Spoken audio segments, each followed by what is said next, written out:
అన్నాను. మీరు చెప్పినంత నమ్మకంతో నిలబడితే వెంకటేశ్వరుడు పిలుస్తాడా దర్శనానికి అన్నాడు. నేను హామీ, ఖచ్చితంగా పిలుస్తాడన్నాడు. నేను మీరు చెప్పినట్టు బతికి చూస్తానన్నాడు. అతను ఒక 6-7 నెలలు పరమ ధార్మికంగా చక్కటి జీవనం చేశాడు. అతనికి తెలిసినట్టు తెలిసిండి వెంకటాచలం కొండ మీదకి వచ్చాడు. అతను వచ్చినట్లు నాకు తెలియదు. అతను కొండ మీదకి వచ్చి నాకు ఫోన్ చేశాడు.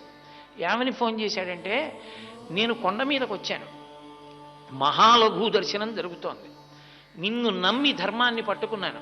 గురువుగారు చెప్పారు, ధర్మం పట్టుకుంటే నువ్వు దగ్గరికి తీసుకుంటా ఉన్నారు. నన్ను కూడా తోసేస్తారా? నన్ను దగ్గరికి రానివ్వవా? నువ్వు నన్ను దగ్గరికి రానివ్వకపోతే ఇక నా శేష జీవితంలో ధర్మం పట్టుకో. నువ్వు నన్ను ఇవాళ దగ్గరికి తీసుకుంటే నా ఆఖరి ఊపిరి వరకు ధర్మం అవుతావు, నీ ఇష్టం అనుకున్నానండి.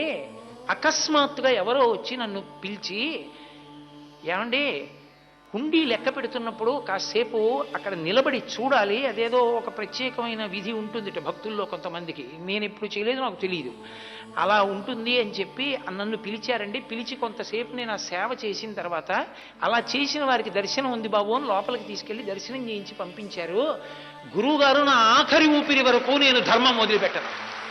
నాకు అర్థమైంది, ధర్మాన్ని 6 నెలలు పట్టుకుంటేనే నన్ను అనుగ్రహించిన స్వామి నా జీవితాంతం పట్టుకుంటే నన్ను గుండెల్లో పెట్టుకుంటాడు.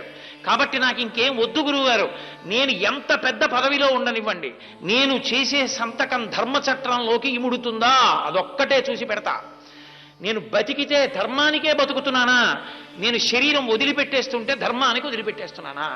ఇదే నా జీవితానికి పరీక్ష. ఇక నాకు ఇంకొక మాట లేదు గురువుగారు, నేను ఇలా నిలబడిపోతున్నాను అన్నాడు. నేను మురిసిపోయా. ఇన్ని గంటలో నా శ్వాస ఖర్చు పెట్టే ఉపన్యాసానికి